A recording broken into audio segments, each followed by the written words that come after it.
Oi gente, eu sou a Yuri do Minha Vida Literária. No vídeo de hoje eu vim contar pra vocês quais foram as minhas 8 leituras do mês de abril.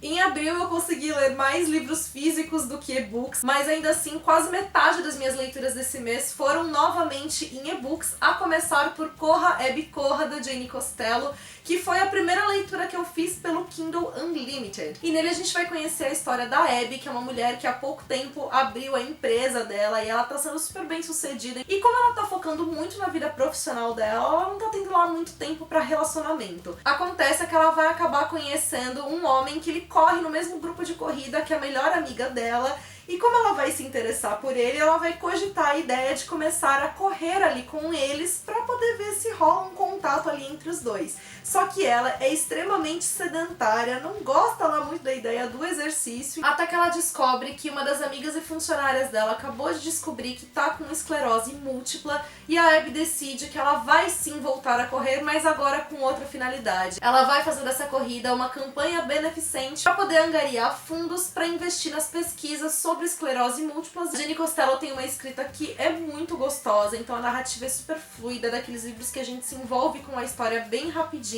Ela tem um humor também bastante legal, então isso dá leveza ali pra história e funciona, né, ao longo da leitura. Eu gostei muito de ver a presença da temática dessa doença da esclerose múltipla no livro, porque isso traz atenção, né, pra doença como um todo, traz essa noção da importância de se investir em pesquisas, não simplesmente pra essa doença apenas, né, mas pra todas de modo geral, a importância das pesquisas, né, como um todo. A única coisa que me incomodou na leitura foi a questão da representação corporal que existe ali, como ainda tem muito aquela ideia de saúde estar atrelada à magreza, não a alguém acima do peso, quando a gente sabe que as coisas não funcionam exatamente desse jeito. Minha segunda leitura foi também em e-book e foi um livro que eu li pra faculdade, que é o Angel's Brand do E.L. Dr. Rue, e eu não sei se ele tem algum livro que foi traduzido para o português. O Angel's Brand não foi. Embora esse aqui tenha sido um livro que foi rápido de se ler, ele é um livro com muitas camadas e que exigem de fato assim uma atenção nossa ali na leitura. O livro ele é todo narrado através das consultas do Andrew com alguém que a gente não sabe exatamente quem é.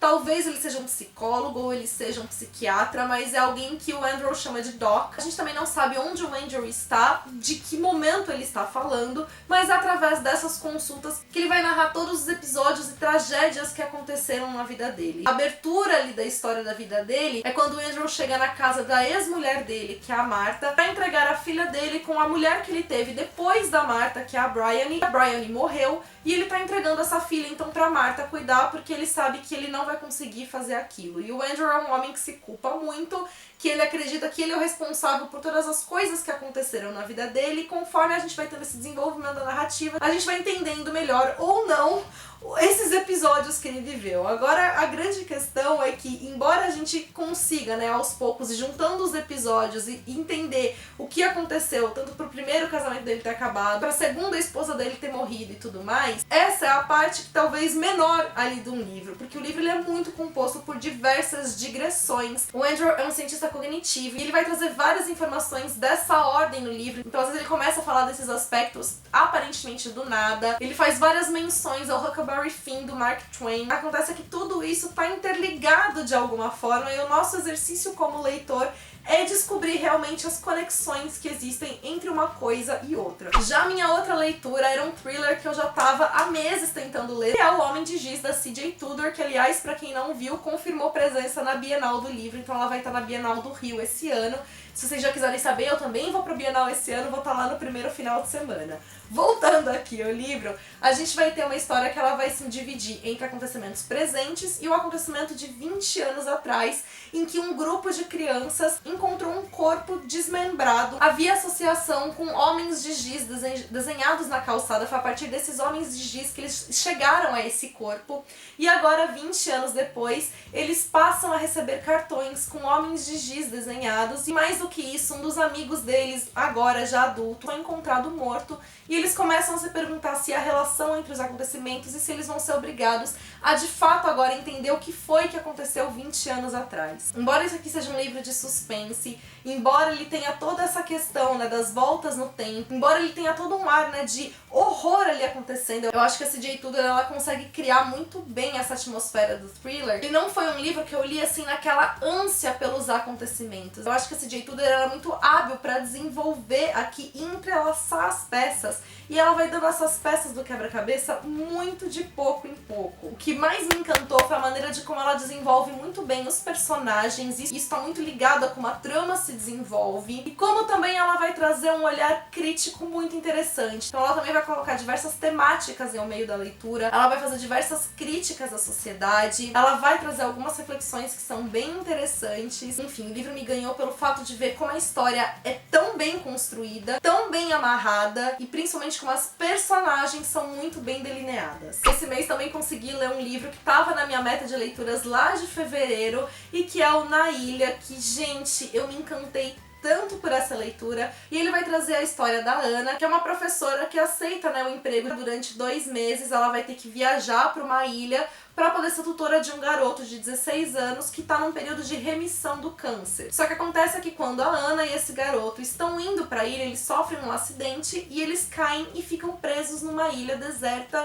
sem comunicação com o resto do mundo. E a gente vai vendo pouco a pouco a relação se desenvolver ali entre eles, e vendo como eles vão lidar com essa questão da sobrevivência nesse ambiente que é ao mesmo tempo paradisíaco e completamente assustador pelo fato deles estarem sem apoio algum. O livro, ele tem uma narrativa tão gostosa que é impossível a gente não entrar na leitura assim logo de cara. Eu acho que a autora, ela tem uma escrita muito rápida, porque ela tem uma escrita muito direta, só que sem deixar de construir as coisas muito bem. Então a gente entende os personagens, a gente entende, né, todo aquele background delas, e tudo isso vai compondo a história de uma forma que quando a gente vê, a gente já tá lá no meio. Sem contar que eu acho que ela coloca detalhes que dão um toque de realidade pra trama, então ela traz muito bem as dificuldades que eles enfrentam ali.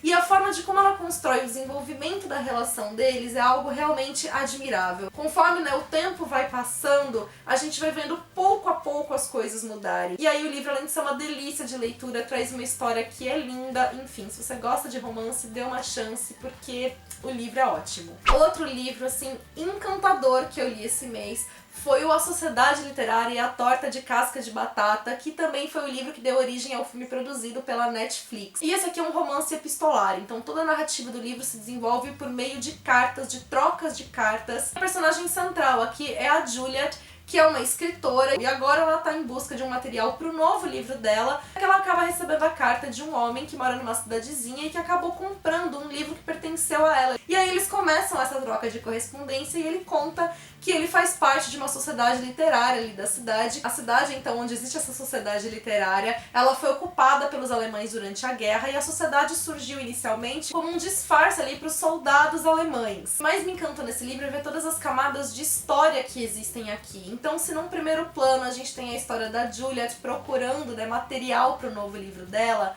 a gente tem ao mesmo tempo a história da Segunda Guerra Mundial sendo contada, porque a gente tem vários episódios que são narrados e eles são feitos de uma forma muito natural por meio ali das cartas. Então a gente consegue ir pintando, né, esses acontecimentos e formando esse quadro todo ali da guerra. E aquilo que é mais lindo do livro é ver a força das palavras, a força da literatura nas vidas dessas pessoas. Então a gente tem tanta questão ali de como a literatura salvou a vida dessas pessoas, de como eles encontraram refúgio naquilo para aguentar um período tão difícil da vida delas.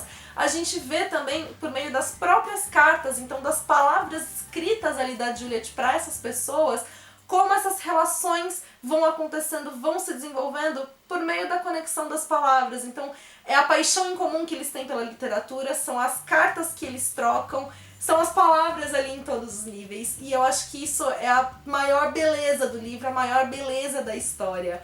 E o importante dizer também é que apesar da gente ter toda essa sensibilidade da história, da gente ter uma história que é triste porque a gente está falando de um período de guerra, né? Aliás, um período pós-guerra, Ainda assim, tudo isso é contado de uma forma muito leve, porque a narrativa tem humor, então isso dá uma leveza muito grande pra leitura. Outra leitura que eu fiz esse mês e que também já tem vídeo resenha aqui no canal é o 9 Desconhecidos da Liane Moriarty. Aqui a gente tem a história de 9 pessoas que são completas desconhecidas umas pras outras e que vão ficar uns dias num spa completamente reclusas do mundo. Cada uma delas tá lá por um motivo diferente, buscando algo diferente. E quando elas estão lá, elas começam a ver que o spa talvez tenha alguns métodos um pouco não convencionais e eles começam a se perguntar se eles devem ir embora ou devem permanecer ali. A narrativa do livro ela é toda em terceira pessoa, mas ela intercala os pontos de vista entre algumas das personagens que estão aqui. Cada vez, né, que eu penso nessa situação em que eles estão, eu não consigo deixar de pensar basicamente numa situação à la Big Brother.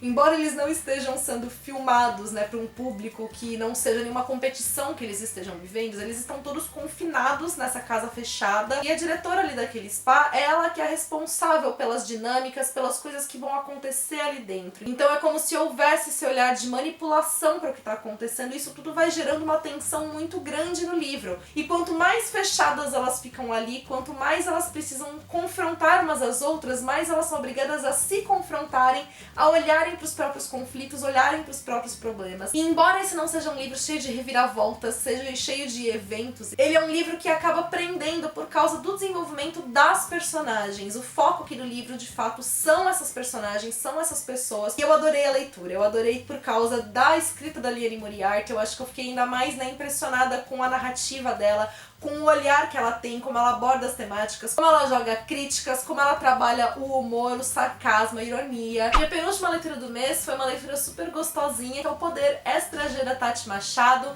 que a gente vai ter a história da Nina, que é uma mulher que acabou de passar por uma decepção amorosa e ela resolve afogar as mágoas dela em Buenos Aires. E aí quando ela chega lá, ela resolve que fica triste, não tá com nada e que ela vai aproveitar a viagem dela da melhor forma que ela puder. E ela acaba conhecendo um Nico e desenvolvendo um relacionamento que na verdade ela não estava esperando. A Tati Machado, ela já comentou várias vezes que o clichê favorito dela em romances é desse amor instantâneo. E a história basicamente parte desse princípio, né? A partir dessa relação que a gente vai ter toda uma reviravolta na vida da Nina e vai acontecer muita coisa com ela. E o mais gostoso é a gente acompanhar tudo isso por meio da narrativa, que é muito divertida, é muito próxima da gente, então isso dá uma fluidez muito grande pra leitura, uma agilidade muito grande. Sem contar que é incrível a gente ver toda essa questão da representatividade, porque a Nina é uma personagem gorda, que tem muito orgulho das curvas dela, e é ótimo então a gente ver uma personagem que é completamente fora dos padrões, vivendo todas aquelas coisas que diversas mocinhas dentro dos padrões já viveram milhares de vezes. Enfim, a gente precisa dessas personagens que não são padrão, vivendo também os seus próprios contos de fada. E a minha última leitura do mês foi um livro que eu li assim em apenas um dia, e foi uma grata surpresa, porque eu acho que eu não esperava que ele me traria o impacto que ele trouxe, e é o Vem Comigo, da Karma Brown. Aqui a gente vai ter a história de um casal que sofreu um acidente de carro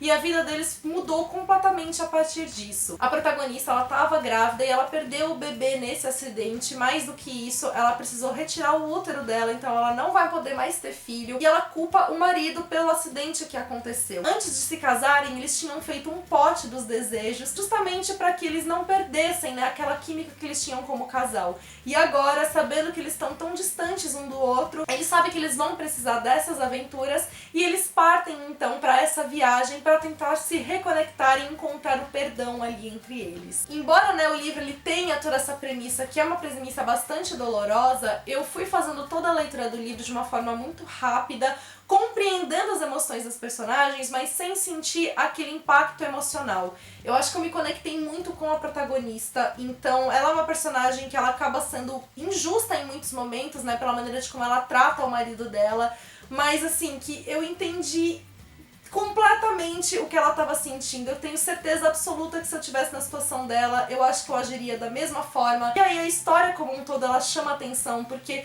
tantos lugares que eles visitam são lugares que mexem, né, com o nosso imaginário, que fazem a gente pensar como são aqueles cenários, que dão vontade da gente conhecer esses lugares, como também a gente vai vendo essas personagens enfrentando esses problemas, essas crises, esses traumas e tentando se superar, tentando deixar as coisas pra trás. Só que a grande questão é que tem uma reviravolta aqui no livro pela qual eu não estava preparada. Eu já tinha notado algumas coisas no livro que às vezes me deixavam meio, sei lá, eu achava aquilo meio estranho, mas eu não parei pra pensar sobre elas. Então, quando tem essa reviravolta e eu entendi todas aquelas coisas que eu tinha achado estranhas, aquilo foi um baque tão grande pra mim, aquilo mexeu tanto comigo que na hora que eu li, eu me arrepiei inteira, juro. De realmente sentir aquela coisa de ficar sem ar e falar, eu não acredito. E aí o livro, acho que ele adquiriu ainda um outro significado. Ele tocou realmente lá no fundo. Então, assim, é uma história super emocionante, é um livro que é bastante envolvente, é um livro completamente emocional e que eu gostei muito de ver a delicadeza com que a autora trabalhou todas essas questões de como ela lidou com as emoções das personagens. E foram essas minhas leituras de abril. Deixa aqui nos comentários quais desses livros vocês já leram, quais vocês querem ler e me contem também o que vocês leram nesse mês que passou. E se você gostou desse vídeo já sabe, deixa aqui sua curtida que isso ajuda muito na divulgação. Se você é novo no canal, seja bem-vindo, aproveite para se inscrever, ativa o sininho para não perder nenhuma novidade, me acompanhe também nas demais redes sociais da minha vida literária. Beijos a todos e até o próximo vídeo.